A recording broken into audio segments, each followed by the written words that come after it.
बिस्मिल्लाहिर्रहमानिर्रहीम। अस्सलाम वालेकुम व्यूअर्स, उम्मीद है सब ठीक ठाक होंगे। आज की मेरी वीडियो इस सवाल के ऊपर है कि फूड बिज़नेस कितनी अमाउंट से शुरू किया जा सकता है। ये एक ऐसा सवाल है जो किसी ने भी फूड बिज़नेस स्टार्ट करना हो तो इब्तदाई तौर के ऊपर उसके जो जहन में सवालात आ रहे होते हैं उनमें से एक सवाल है। बाज़ औक़ात यही सवाल लोग मेरे से भी पूछ लेते हैं, इसलिए मैंने सोचा कि इसके ऊपर एक वीडियो बना के अपलोड कर दूं। ये सवाल जितना मुख्तसर है इसका जवाब उतना ही मुश्किल है। मैं कोशिश करूंगा जितना मेरा नॉलेज है उसके मुताबिक थोड़ा डीप जाके आपको समझा सकूं। फिर भी आपके जहन में अगर कोई सवाल हो तो आप कमेंट बॉक्स में मेरे से पूछ सकते हैं। इसका मुख्तसर और आसान सा जवाब तो यह है कि पाकिस्तान में इस वक्त आप फूड बिज़नेस 5,000 से भी शुरू कर सकते हैं और 1 करोड़ रुपए से भी स्टार्ट कर सकते हैं। आपने किसी अच्छे एरिया में दुकान बनानी है, जेंट्री को टारगेट करना है तो पाकिस्तान में इस वक्त 1 करोड़ रुपया भी बड़ी अमाउंट नहीं रही फूड बिज़नेस का अच्छा सेटअप लगाने के लिए। ये बताने का मकसद ये है कि इसकी लिमिट कोई नहीं है, आपकी मर्ज़ी है, आप जितना मर्ज़ी पैसा चाहे इसके ऊपर लगा सकते हैं। इस वीडियो में मैं किसी बड़े सेटअप की बात नहीं करूँगा, ना उसका मेरे पास नॉलेज है, ना वो लोग मेरा टारगेट होते हैं। मैं बात करना चाहूँगा ऐसे लोगों के लिए जिनके पास वसाइल नहीं, अमाउंट नहीं,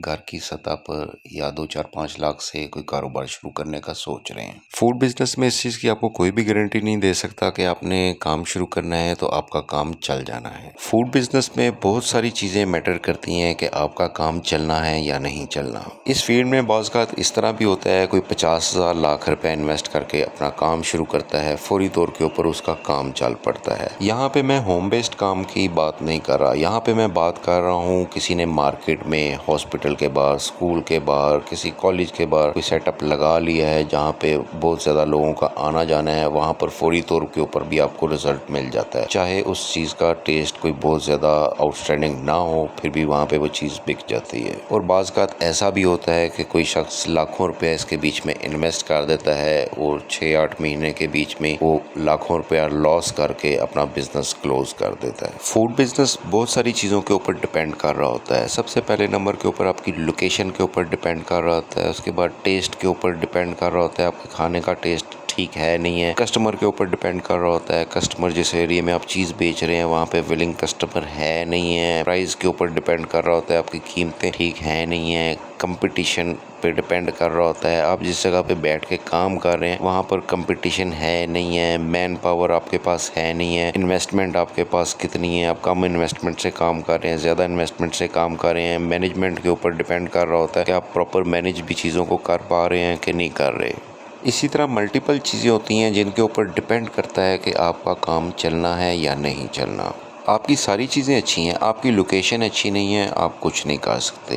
आपकी बाकी चीज़ें अच्छी हैं, आपके खाने का टेस्ट अच्छा नहीं है, आपसे कोई कस्टमर एक दफ़ा चीज़ लेगा दोबारा आपसे चीज़ नहीं लेगा। जिस इलाके में आप चीज़ बेचने की कोशिश कर रहे हैं वहाँ पे विलिंग कस्टमर ही नहीं है, फिर भी आप कुछ नहीं कर सकते। कीमतें आपकी अगर ज़्यादा हैं मार्केट में या जिस भी जगह पे आप बैठ के कुछ सेल कर रहे हैं वहाँ पे कम प्राइस में चीज़ें बिक रही हैं, फिर भी काम आपका ग्रो नहीं कर सकेगा। या कंपटीशन मार्केट में या जिस जगह पे भी आप काम कर रहे हैं बहुत ज़्यादा है और आपके एक्सपेंस वगैरह ज़्यादा है, फिर आपके लिए प्रॉब्लम बनती है। मैन पावर अगर आपके पास नहीं है, अगर आप होम बेस्ड काम कर रहे हैं, घर में इतने लोग ही नहीं है कि वो उस काम को मैनेज कर सकें, तो फिर भी आप उसमें ग्रो नहीं कर सकते। इन्वेस्टमेंट नहीं है, फिर भी आपके लिए ग्रो करना बहुत मुश्किल है। मैनेजमेंट ही नहीं है, अगर आप चीज़ों को सही तरह मैनेज नहीं कर पा रहे तो फिर भी आप काम को ग्रो नहीं कर सकते। एग्जाम्पल के तौर पर मैं आपको सबसे पहले अपनी मिसाल देता हूँ। जो लोग पुराने सब्सक्राइबर हैं वो जानते होंगे, 2.25 साल हम आज़ाद कश्मीर रह के वापस आ गए। वहाँ पर हर तरह का हमने जोर लगा लिया।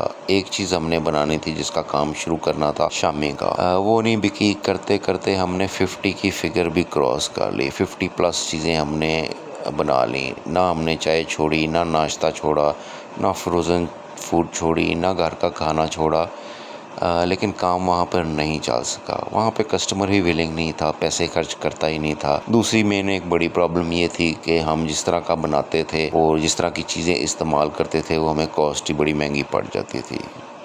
इसके अलावा और भी कई रीज़न थी, उसके ऊपर अलहदा मैं किसी दिन वीडियो बना दूंगा क्योंकि लोग उसके मुतालिक भी मेरे से کئی دفعہ پوچھتے ہیں کہ آپ کا کام وہاں پہ کیوں نہیں چل سکا، تو وہ پھر میں اس کے اوپر علیحدہ ویڈیو بنا دوں گا۔ بتانے کا مقصد یہ ہے کہ کسی ایک ریزن کی وجہ سے بھی آپ کا کام فلاپ ہو سکتا ہے۔ یہ ایسا کام ہے کہ اس کے بیچ میں آپ کو ایک دفعہ کودنا پڑتا ہے، تبھی آپ کو پتہ چلتا ہے اپنی لوکیشن کے حساب سے، اپنے ایریے کے حساب سے کیا چیز وہاں پہ بکتی ہے، کس چیز کی ڈیمانڈ ہے۔ آپ کو طرح طرح کے اس کے بیچ میں ایکسپیریمنٹ کرنے پڑتے ہیں۔ یہاں پہ پھر میں آپ کو اپنی ہی مثال دوں گا کہ میں اس وقت لاہور میں ہوں، کھانے پینے والا شہر ہے، اچھی لوکیشن کے اوپر ہوں، جہاں پر میرے پاس کالج بھی ہے، یہاں پہ ہاسٹلز بھی ہیں، یہاں پر مارکیٹ بھی ہے، ساری چیزیں کام کرنے کے لیے پرفیکٹ لگ رہی ہیں، لیکن میں ابھی تک پھر بھی پچھلے 1.5-2 مہینے سے کام اس طرح کر نہیں پا رہا۔ میرے پاس مین پاور نہیں ہے، ڈیلیوری کا پراپر بندوبست نہیں ہے، اور بھی کچھ چھوٹے چھوٹے سے ایشوز ہیں۔ جب تک میں ان کو سالو نہیں کروں گا میرا کام نہیں چلے گا، میری لوکیشن اچھی ہونے کے باوجود۔ باہر کی آپ کو مثال دوں تو آپ بشیر دارالمعی کو دیکھ سکتے ہیں۔ سردیوں میں وہاں پہ اس کی دکان پہ کیا حال ہوتا ہے، اس کے بالکل سامنے سردار والا بھی ہے۔ آپ کو دونوں کا فرق ایزیلی پتہ چل جاتا ہے، حالانکہ دونوں کی لوکیشن سیم ہے۔ ابھی ریسنٹلی مجھے ایک بھائی ملے تھے جنہوں نے فاسٹ فوڈ بزنس میں اپنے فیلئر کی وجہ مجھے بتائی تھی۔ انہوں نے جس وقت کام شروع کیا اس علاقے میں وہ اکیلے تھے، بعد میں وہاں پہ 3-4 لوگ اور آ گئے جنہوں نے کم قیمتوں میں اپنی پروڈکٹ سیل کرنی شروع کر دی۔ یہ اپنی قیمتوں کو مینٹین نہیں کر سکے، انہوں نے اپنے معیار کو ڈاؤن کرنا پسند نہیں کیا اور انہوں نے اسی ریٹس پہ اوپر چیزیں بیچنے کی کوشش کی، جس کی وجہ سے ان کے کافی کسٹمر ٹوٹ گئے۔ دوسری ریزن انہوں نے یہ بتائی کہ جس وقت وہ کام کر رہے تھے اس وقت کچھ حالات اس طرح کے بنے تھے کہ پولیس نے رات کو 10 بجے مارکیٹ بند کروانی شروع کر دی تھی، اور فاسٹ فوڈ کا کام آپ کو پتہ ہے کہ ہوتا ہی رات کو ہے، رات کو 1-2 بجے تک بھی چل رہا ہوتا ہے، 3-3 بجے تک چل رہا ہوتا ہے۔ اس وجہ سے کوئی 6-8 مہینے وہ سروائیو کرنے کی کوشش کرتے رہے، لیکن وہاں پہ اخراجات اتنے زیادہ تھے اس کو وہ مینٹین نہیں کر سکے، اور آخرکار انہوں نے اپنا سارا بزنس کلوز کر دیا، چونکہ انہوں نے سامان فاسٹ فوڈ کا ٹوٹلی برانڈ نیو خریدا ہوا تھا۔ اور آپ کو پھر پتہ ہوگا کہ یہ کمرشل سامان جتنا بھی ہے ریسیل میں اس کو بیچنے کے لیے جائیں تو اس کا کچھ بھی آپ کو سمجھنے نہیں ملتا۔ مین لاس ان کا یہی تھا، جو انہوں نے اپنا نیا سامان بہت کم قیمتوں کے اوپر سیل کیا، یا وہ جو 7-8 مہینے 10 مہینے سروائیو کرنے کی کوشش کرتے رہے، اس طرح جو نقصان ہوا وہ ان کا نقصان تھا۔ یہ میں آپ سے ایسی دکان کی بات کر رہا ہوں جس کی پہلے دن کی سیل بھی 1.5 لاکھ روپیہ کراس کر گئی تھی۔ یہ نہیں ہے کہ اس کام میں سب لوگ لاس ہی کرتے ہیں، ایسے لوگ بھی میں نے دیکھے ہیں،